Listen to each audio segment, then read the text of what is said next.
When 75% of Americans think education has been consistently getting worse in this country, you'd think those same people would be happy that the Department of Education is on the chopping block. But with Democrats and their pals in the media cranking out misinformation and dramatic sob stories, Americans in surveys aren't really that keen on ditching it.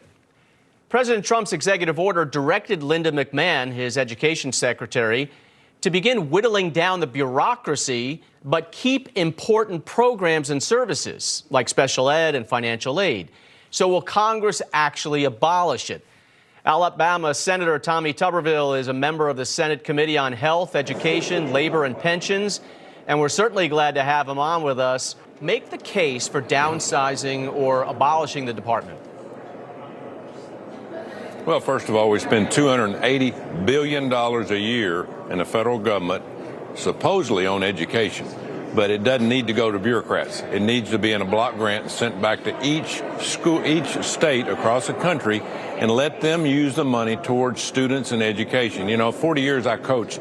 I've been in high schools all across this country, almost every state, and they need help. But they need help in terms of money that goes directly to something that's going to affect and help education, not the bureaucrats that just sit around, make up different rules, make up different laws in terms of taking money from states and taking away from our education.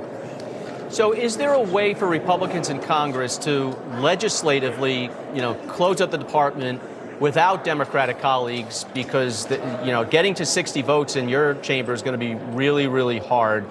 But is there a way to get it through either reconciliation by kind of zeroing out the entire budget or moving programs to other departments like Treasury? How would you go about this if you can't get over the 60 to start? Well, I think you hit the nail on the head right there at the end of your question. A lot of it will go to different agencies, Secretary of the Treasury, Finance, the areas that can handle money. But at the end of the day, no one Democrat's going to vote for this. We only have 53 votes in the Senate.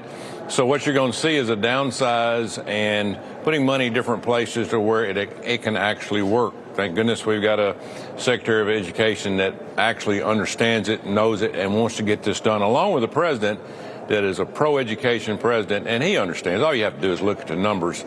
We have spent more money on kids across this country in education per capita than any other country, and we're 38th in the world. So we're doing something wrong. We're paying more administrators. We're not putting as much money into the student and teachers. That's where it needs to go. All right, so I need you to take off your Senate pin and put on your coach's hat for a moment here, all right? Can you imagine someone like Bo Jackson playing in women's sports, or Bo Nix in high heels and showering in the women's locker room? I mean, it's beyond absurd, obviously, but I love that you sent a letter to California's Governor Newsom, as well as the 2028 Olympic Committee to protect female athletes during the 28 Olympics in L.A. I mean, it's crazy that you even have to write something like that.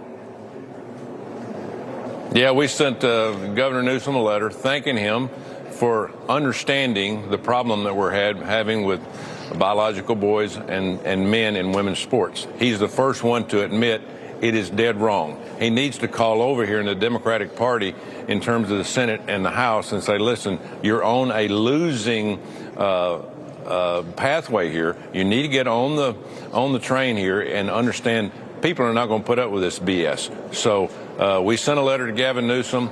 Hey, thanks for your leadership. Step up and make sure you help all your other Democrat colleagues understand this is dead wrong. It doesn't make any sense. And also about the Olympics coming to his state in the near future in Los Angeles.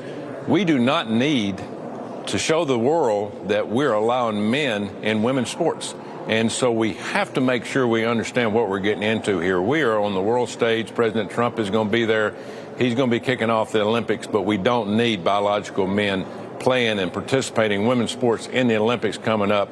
We would absolutely look foolish. It certainly would. All right, let me ask you about all these Darth Vaders, the black robe resistance.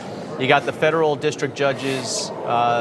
They're obviously important, but too many of them think that they're on the Supreme Court. So where's this going to go? How's this going to end? Well, you're exactly right. And the lawyers that I know, the smart people that are here, I'm not a lawyer, but they all say they're way over their skis on this. You know, they are supposed to be taking care of their district because they're district judges. But the Democratic Party now is going around finding out all these judges that they can point to on different situations when President Trump comes out with some kind of executive order or some kind of a law that he wants to push. And immediately they have somebody that goes right after him. There'll be more lawsuits than you can stir with a stick. But guess what? President Trump was elected in the executive branch. He doesn't have to listen to the feds. He will go by the law, and most of it's going to be kicked to the Supreme Court, and they will rule in favor of the Constitution and President Trump. So I'm excited about what President Trump's doing. He could care less what these federal judges are saying. We all know that they're woke, they're DEI, and they're so far left that they can't see straight. So, end of the day, President Trump's going to win out on this. Tommy Tuberville, Senator from Alabama. Great to have you with us today.